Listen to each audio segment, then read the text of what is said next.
কসাইখানা মানে বোঝো মা? যেখানে কাটা হয়।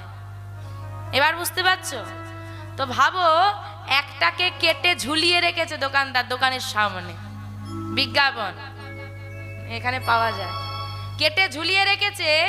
তারই পাশে আর একটা যে বেটা বেঁচে আছে তাকে নরম ঘাস পাতা দিয়েছে, সে চিবোচ্ছে, তার কিন্তু কোনো চিন্তা নেই। এইবার যে চিবোচ্ছে সে কিন্তু বুঝছে না যে আমার পাশে এক্ষুনি একজন ছিল, তাকে কেটে ঝুলিয়ে দিয়েছে, একটু পরে আমাকে ওখানে ঝুলিয়ে দেবে, তার চিন্তা নেই, সে চিবিয়েই যাচ্ছে। এই রকমই হচ্ছে তুমি আর আমি।